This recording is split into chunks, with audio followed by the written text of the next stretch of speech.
Boa noite para você que nos acompanha aqui pelo Instagram, também pelo YouTube, também no Telegram, onde que o vídeo está rodando também no Facebook, né? Estamos chegando aqui agora ao capítulo 27 de Mateus, nessa série, os 7 últimos dias de Jesus, né? E nós escolhemos aqui para falar sobre isso o livro de Mateus. E nós estamos estudando, né, os 7 últimos capítulos, e hoje nós chegamos ao capítulo 27 do livro de Mateus, a qual nós faremos a leitura neste momento, e depois nós vamos aí voltar a comentar o capítulo, né, os assuntos tratados no capítulo. Mateus 27, eu vou ler a versão Nova Tradução na Linguagem de Hoje, tá? Você pode acompanhar na sua tradução aí. A partir do verso 1, Mateus 27. Assim que amanheceu, todos os chefes dos sacerdotes e líderes judeus fizeram os seus planos para conseguir que Jesus fosse morto. Eles o amarraram, levaram e entregaram ao governador Pilatos. Quando Judas, o traidor, viu que Jesus havia sido condenado, sentiu remorso e foi devolver as 30 moedas de prata aos chefes dos sacerdotes e líderes judeus, dizendo: Eu pequei, entregando à morte um homem inocente. Eles responderam: O que é que nós temos com isso? O problema é teu. Deixa eu acertar aqui. Então, Judas jogou o dinheiro para dentro do templo e saiu. Depois foi e se enforcou.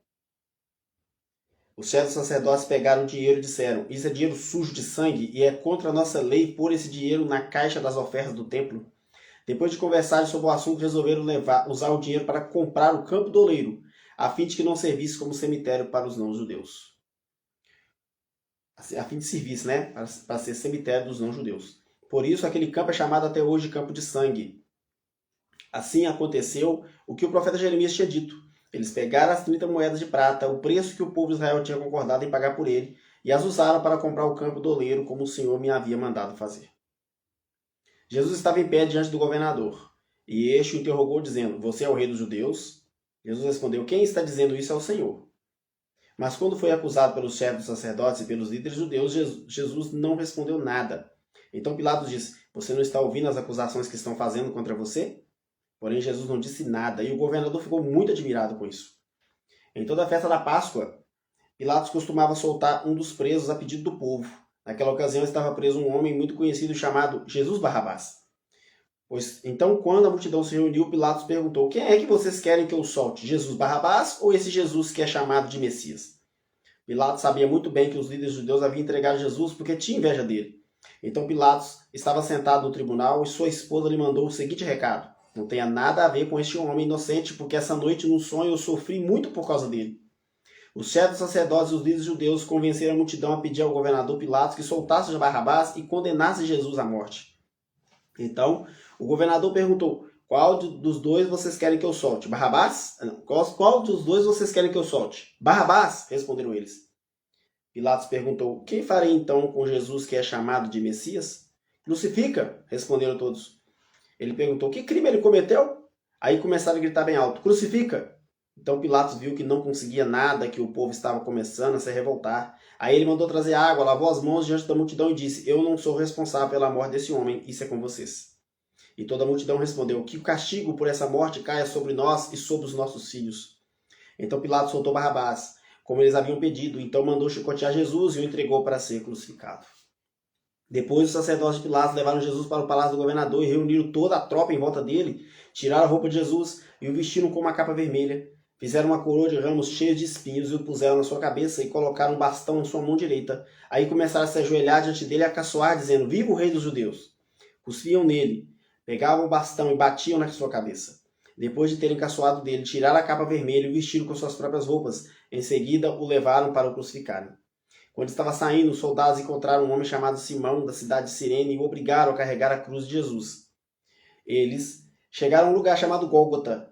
Gólgota quer dizer lugar da caveira. Ali deram vinho misturado com fel para Jesus beber, mas depois de o provou, ele não quis beber.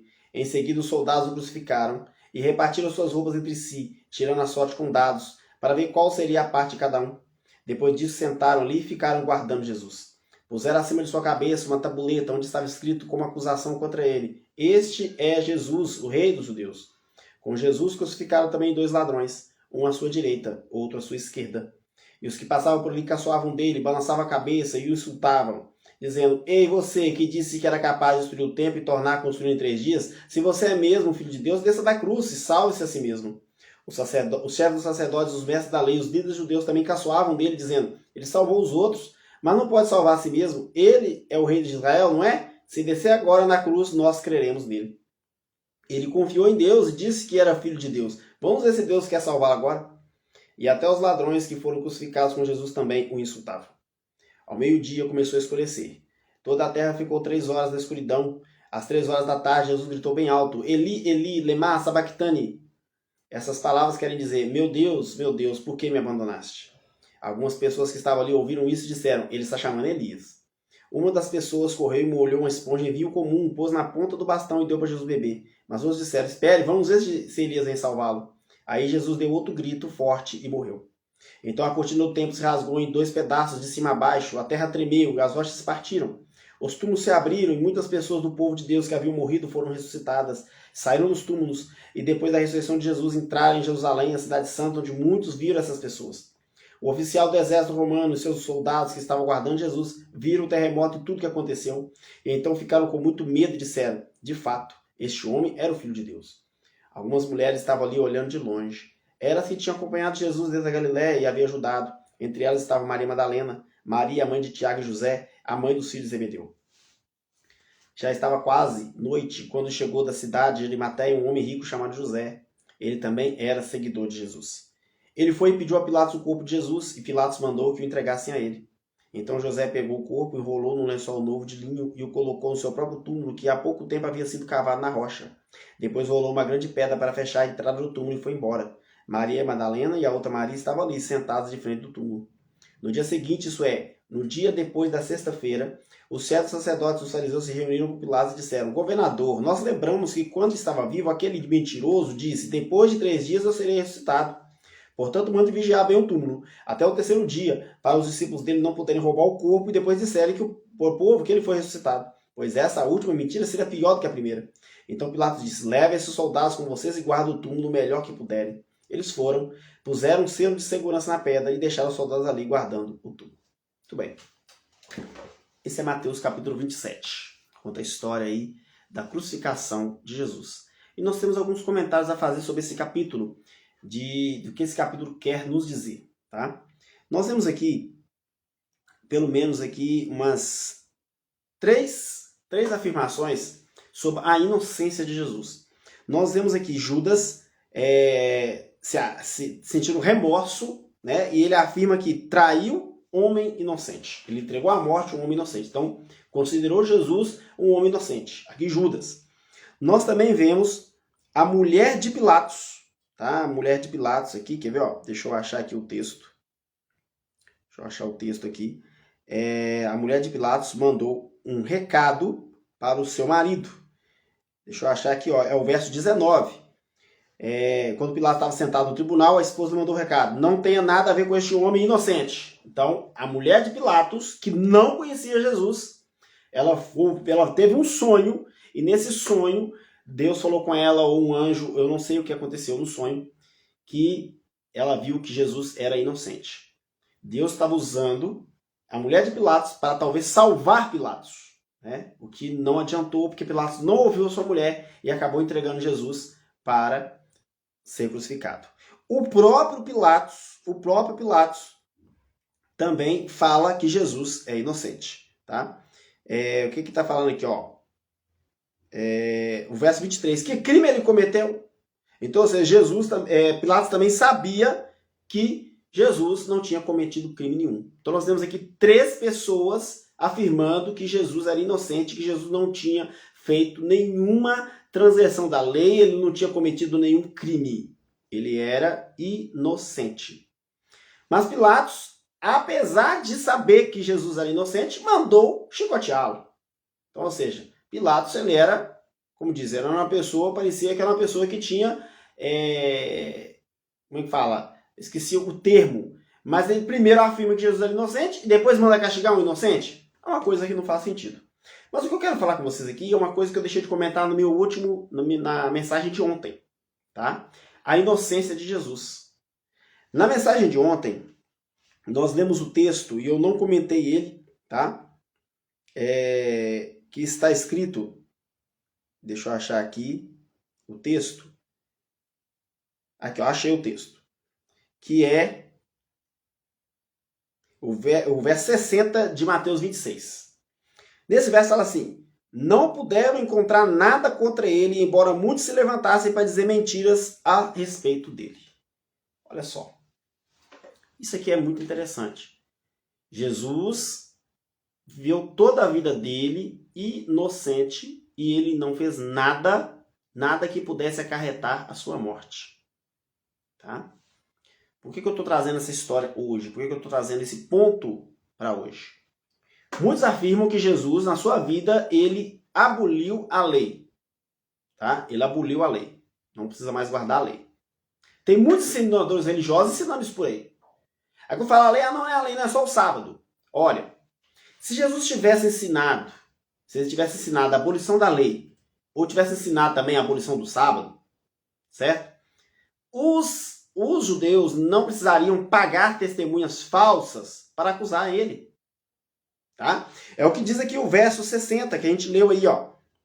A gente leu o verso 60, né? Não puderam encontrar nada contra ele. Afinal, 2 homens se apresentaram e disseram: este homem afirmou, posso destruir o templo de Deus e construir de novo em 3 dias. Então, o que aconteceu aqui? Eles pagaram testemunhas falsas, tá?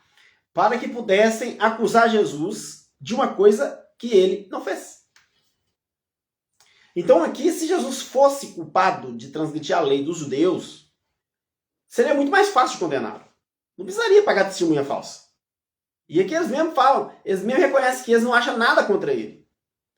Se Jesus tivesse feito o que hoje os ensinadores religiosos dizem que ele fez, tá? Seria muito mais fácil de condená-lo. Não precisaria, primeiro, não precisaria pagar testemunha falsa, e segundo, Jesus não era inocente. Jesus não era inocente. Mas Jesus, a Bíblia diz que Jesus viveu totalmente sem pecado. E mais, ele era o Cordeiro de Deus e o Cordeiro não tinha defeito. Portanto, Jesus guardou toda a lei de Deus. Ele não a aboliu. Porque se ele tivesse abolido, agora seria mais fácil de condená-lo. Tá? Esse é o primeiro ponto que eu queria falar com vocês. O segundo ponto. Eu tinha falado, no final, a diferença entre Pedro e Judas. Porque Pedro negou Jesus e foi chorar amargamente. E aqui nós vemos Judas, logo no início do capítulo 27, o que Judas faz? Ele sente remorso, sai e vai fazer o quê? Se enforcar. Ele vai se enforcar. O que mostra que, na verdade, ele não se arrependeu. Ele só sentiu remorso. E o negócio de sentir remorso, quando a pessoa sente remorso, não é arrependimento. Porque o arrependimento faz a pessoa mudar de posição, mudar de vida, mudar de sentido. Se a pessoa está fazendo uma coisa errada, quando ela se arrepende, ela deixa de fazer aquela coisa errada. E aqui Judas não deixa de fazer a coisa errada. Depois de entregar Jesus, ele vai lá e faz uma outra coisa errada. Qual é a outra coisa errada? Dá fim à sua própria vida. Então, ele não se arrependeu. Tá? Ele ficou triste, ele sentiu culpado, mas ele não se arrependeu de ter traído Jesus. Um outro ponto. Por que Judas traiu Jesus? Porque Judas, de novo, estava agarrado no dinheiro. Ele queria que Jesus assumisse a sua posição como rei, porque ele achou que quando ele traísse Jesus, quando Jesus fosse preso, Jesus ia mostrar todo o seu poder, e ali ele ia se revoltar contra o Império Romano, ele ia destruir aqueles soldados, ia se tornar um novo rei, e Judas ia achar que ia ficar de boa. Opa, eu sou um dos apóstolos dele, vou ter um cargo bom aqui. Quando ele viu que Jesus não reagiu, ele viu que Jesus não ia reagir, ele viu que Jesus apanhou, então, ou seja, ele viu logo que me lasquei. E aí ele não se arrependeu. Como eu disse, ele sentiu remorso. E a prova disso é que depois dele ter feito o que ele fez, ele foi lá e atentou contra a própria vida. O que mostra que ele não se arrependeu. Outra coisa. Aqui também nós vemos o cumprimento da profecia. Tá? Aqui na profecia aqui está falando que depois que ele pegou ali o dinheiro lá, que ele devolveu o dinheiro para os sacerdotes, né? O que acontece? Esse dinheiro é usado para comprar um lugar que se chama Campo de Sangue. Na verdade, é o cumprimento da profecia lá, que foi dita lá no Antigo Testamento, que era a profecia de Jeremias, né? Todo o evangelho são cumprimento de profecia. Tudo aqui é cumprimento de profecia. E esse caso de Judas também é um cumprimento de profecia. Lá em Salmo, fala que um dos seguidores de Jesus iria traí-lo, mas não fala que é Judas, fala que um deles. Fala assim, um dos meus amigos vai levantar contra mim o seu calcanhar. Podia ser qualquer um. Podia ser Pedro, podia ser Tiago, podia ser Filipe, podia ser qualquer um deles. A Bíblia, lá em Salmo, não fala quem foi. Salmo fala que um deles, Pedro, que era o mais fraco e que nunca se converteu, acabou assumindo ali essa carapuça, vestindo essa capa e se tornando o traidor. Tá? Quando Jesus estava diante do rei de Pilatos, que fala que quando Jesus, que ele foi perguntado por Jesus, né? Pilatos perguntou para ele respondeu mas quando os chefes falaram, ele não respondeu nada. Quando os chefes, os sacerdotes lá falaram, ele não falou nada. Por quê? De novo, é um cumprimento de profecia. Lá em Isaías 53, verso 7, está escrito assim, ele foi maltratado, mas aguentou tudo humildemente, não disse uma só palavra, ficou calado como um cordeiro que vai ser morto, como uma ovelha quando corta a sua lã. Então, ou seja, o cumprimento da profecia, Jesus tinha que ficar calado, como a profecia disse. Por isso que ele não falou nada, ficou caladinho. Então, é o cumprimento da profecia. Eu queria comentar sobre o verso 16 e 17, onde fala aqui a palavra Jesus Barrabás. A maioria das traduções não aparece a palavra Jesus. Tá? Então tem tradução que aparece e tem tradução que não aparece. Eu não vou entrar nesse pormenor. Tá? Se o nome de Barrabás era Jesus ou se não era. Mas o interessante notar o seguinte, é que foi apresentado para o povo dois tipos de homens. Um homem que pregava o reino eterno e o outro homem que pregava um reino temporal aqui na terra. Porque Barrabás ele queria tomar o poder dos romanos. Ele queria aqui a terra. E quando Jesus pregava o tempo todo o reino do céu. Então, ao falar assim, Jesus Barrabás ou Jesus chamado Cristo, é interessante. Porque, tipo assim, são dois Jesus. E hoje em dia são apresentados esses mesmos Jesus em várias denominações religiosas. Tá? São apresentados esses dois Jesus. Um Jesus que você tem as coisas aqui, você tem um carro, você tem uma moto, você tem um carro do ano, você tem uma casa, você tem um emprego dos sonhos. É o Jesus Barrabás. Prosperidade temporal. É isso que Barrabás prometia para quem seguia. Eu quero tomar o controle de Israel, de Roma, eu quero tirar o imperador, eu quero tomar o controle e ser o novo rei. É isso que Barrabás queria o tempo todo. Enquanto isso, nós temos um outro Jesus que prometia apenas um reino eterno. Lá no Evangelho de João, quando Pilatos pergunta para Jesus, você é rei? Ele fala assim, eu sou rei, mas não deste mundo. Então, ou seja, Jesus ele pregava um reino que não era deste mundo. Que contraste com as pessoas que hoje dizem representá-lo. Muitos que estão representando Jesus hoje só quer pregar prosperidade temporal, exatamente como Jesus Barrabás. Mas Jesus o Cristo, ele pregava uma prosperidade eterna lá no céu. Era isso que Jesus pregava o tempo todo. E aqui nós estamos vendo também, né, houve aí uma diferença aí entre Barrabás e Jesus. Agora para vocês verem, coisa mais triste. Aqui está falando que o governador ele levou ali Jesus diante do povo. Vocês sabiam que aquele povo que estava ali gritando para crucificar Jesus era o mesmo povo que recebeu Jesus uma semana antes? Que eu li lá no capítulo 21, que estava cenando Palmeiras? Era o mesmo povo. Por isso que a gente tem que tomar muito cuidado com um certo ditado.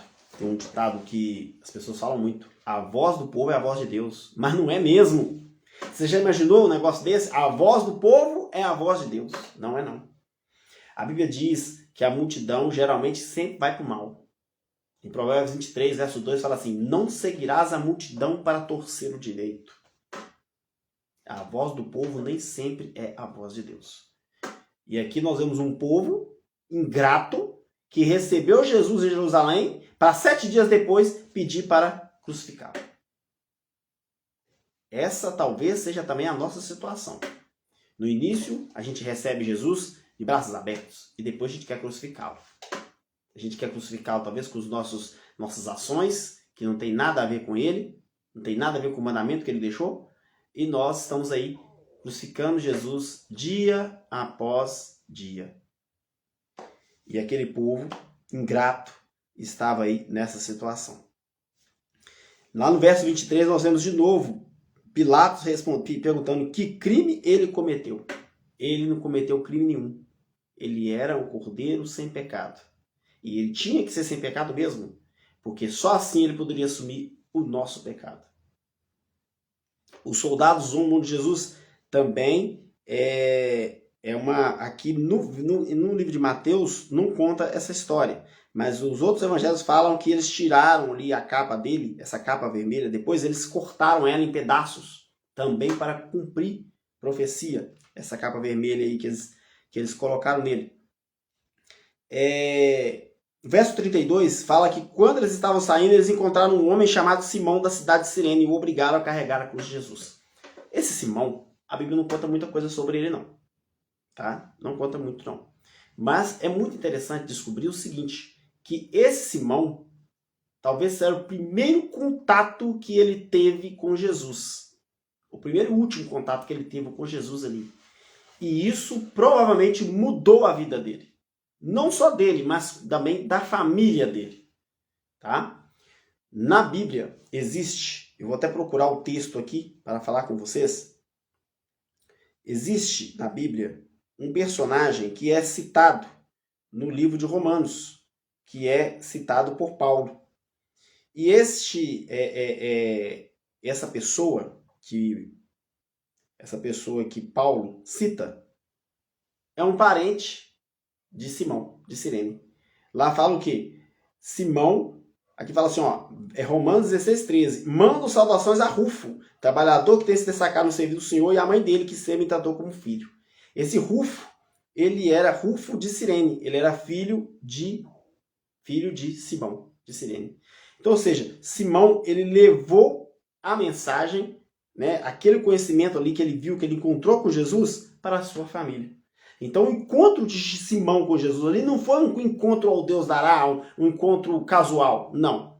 Deus assim quis. Foi a forma que chegou ali o evangelho para Simão e para a sua família. Continuando aqui, nós vemos aqui a crucificação. A gente não precisa falar muita coisa, né? Aqui achei a passagem que eu falei. Repartiram as suas roupas entre si, tirando a sorte com dados para ver qual a parte seria, né, de cada um. Isso é o cumprimento de uma profecia, tá? Essa profecia, ela está em Salmo, capítulo 22, verso 18. Aliás, o Salmo 22, ele é um salmo profético a respeito de Jesus. Salmo 22, na maioria das Bíblias. Algumas Bíblias católicas, esse é o Salmo 21, tá? O Salmo 22, ele começa assim. O Salmo 22, 18 fala assim: eles repartem entre si as minhas roupas e fazem sorteio da minha túnica. Então é um cumprimento da profecia quando eles fazem isso aqui. Quando eles repartem ali as vestes de Jesus. Né? Aqui, na verdade, eles fizeram eles repartiram só a roupa dele. Mas o manto vermelho, eles fizeram sortes para ver quem ficava com o manto. Alguém pegou o manto inteiro. Mas as roupas eles cortaram ela em pedaços e distribuíram entre eles para cumprir a profecia. Tá? Nós vemos aqui também a questão de eles passavam, caçoavam dele, riam, né, insultavam ele. E aqui nós vemos aqui o verso 40. Você que disse que era capaz de destruir o templo e tornar a construir em 3 dias. Se você é o mesmo Filho de Deus, desça da cruz e salva a si mesmo. Olha só, Jesus falou isso no início, lá no capítulo, no livro de João, ele faz uma afirmação. Ele fala assim: destrua esse templo e eu reconstruirei em 3 dias. Quem vê o filme, tem um filme no YouTube chamado Jesus de Nazaré. Se vocês verem, é um filme de 1977, se eu não estiver enganado, né, e tem 5 horas de duração. Estava vendo ele hoje. Quem viu o filme percebe de que Jesus está falando. Ele olha para o templo e depois ele olha para o homem que está na frente dele e fala assim: destrua esse templo e eu reconstruirei em 3 dias. Aí o homem acha que ele está falando do templo. Ele fala assim, você não compreendeu o que eu disse. Na verdade, por que ele não compreendeu? Porque a Bíblia fala assim, ele estava se referindo ao seu próprio corpo. Seu corpo era o templo do Espírito Santo. Ele estava falando do corpo dele. Destrua o meu corpo, em 3 dias eu volto. E foi o que aconteceu. Só que os discípulos, os fariseus lá, não entenderam o que ele falava. Acharam que ele estava falando do tempo de pedra.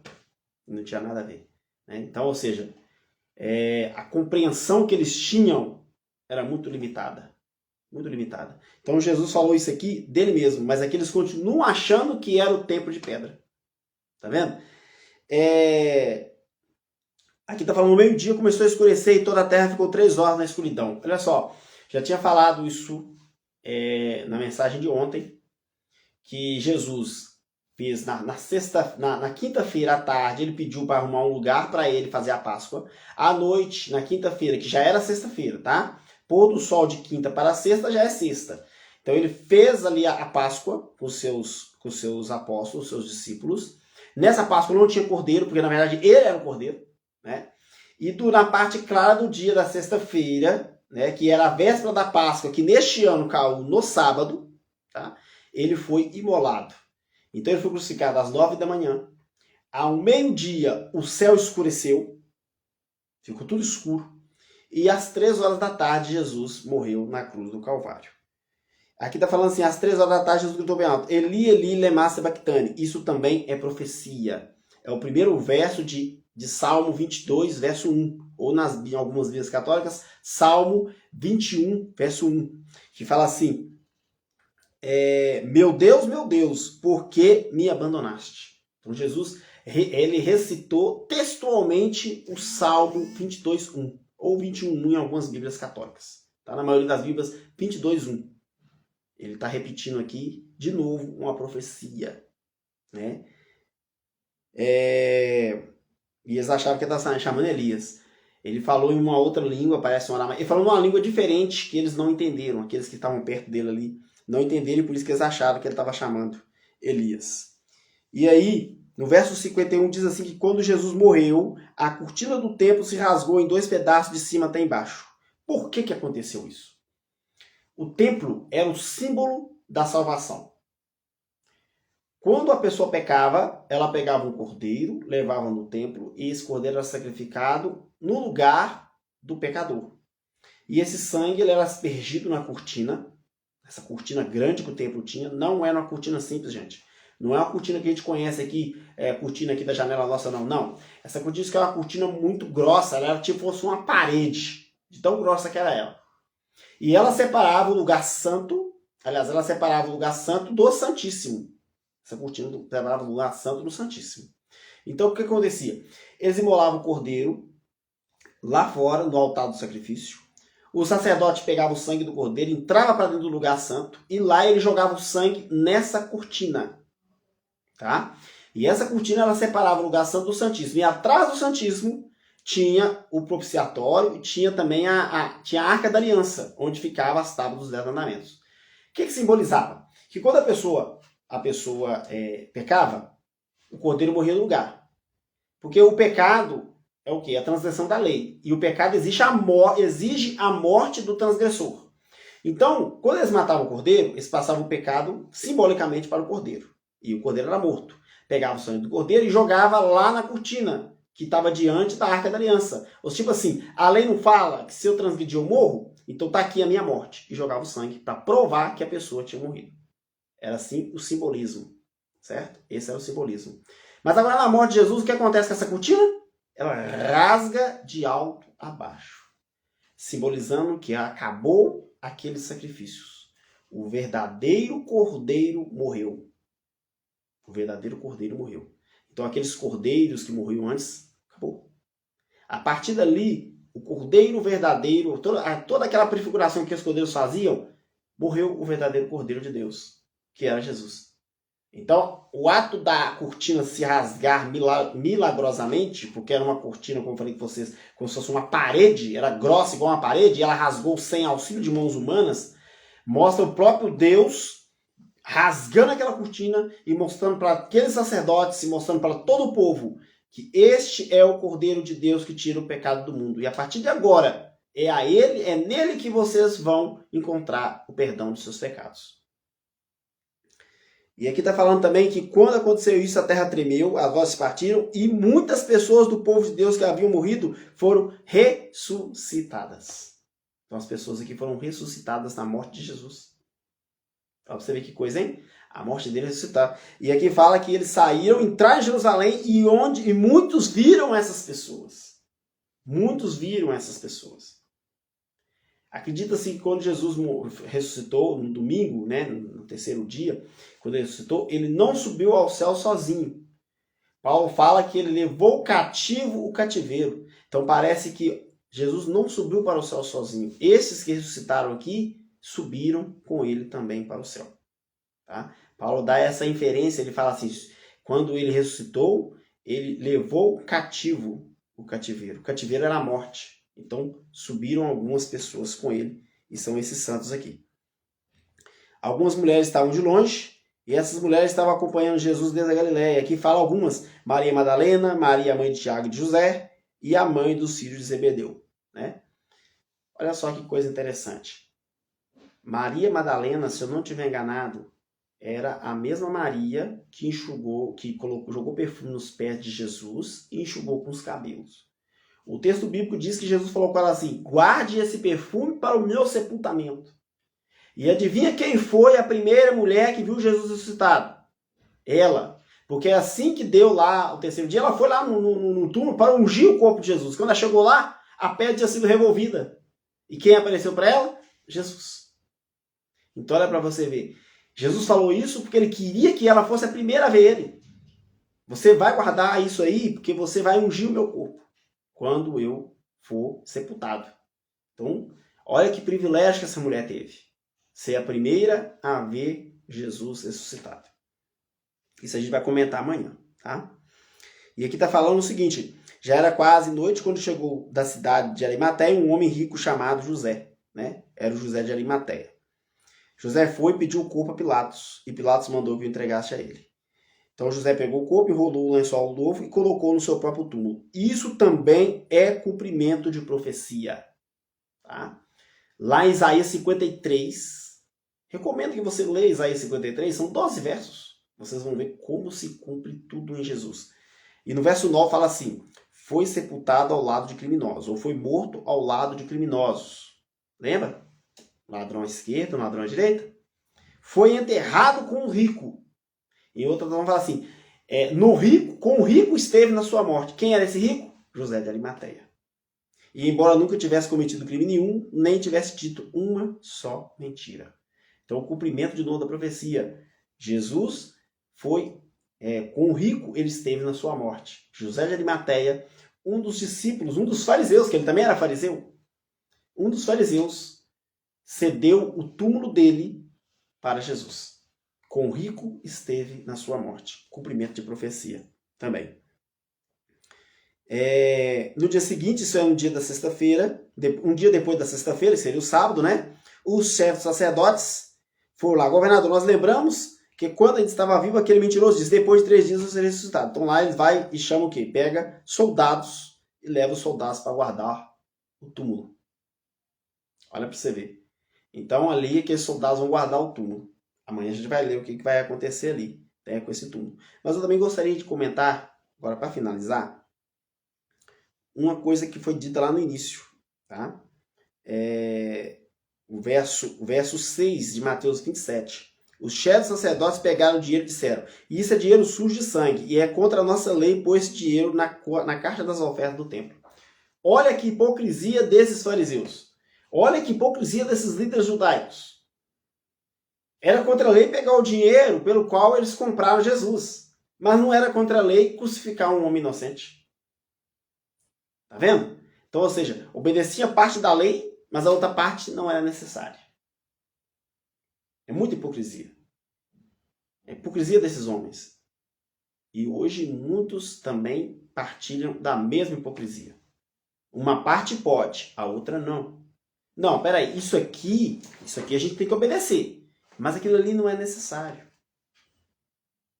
Infelizmente, é o que Jesus falou. Né?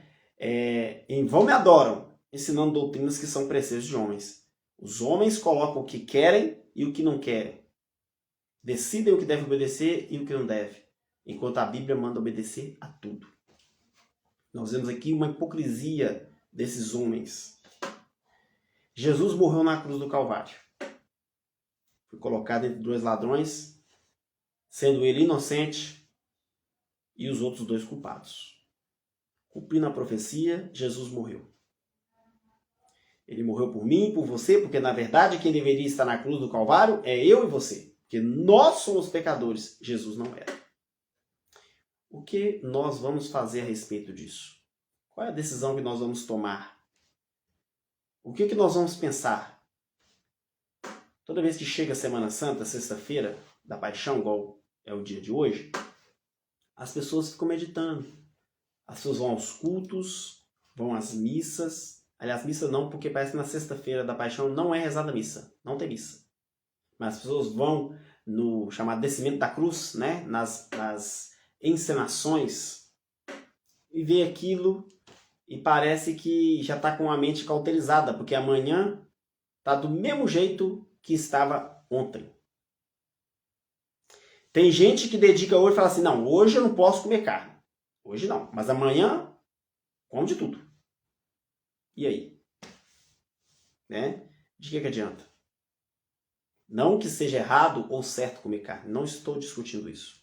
O que eu estou discutindo é o seguinte. É que chega sexta-feira, todo mundo é santinho. Todo mundo quer ser santo. No dia seguinte, vira, que Deus me perdoe, o diabo. Volta a ser o diabo de sempre. O que você ganha com isso? O que eu ganho com isso sendo assim? Nada.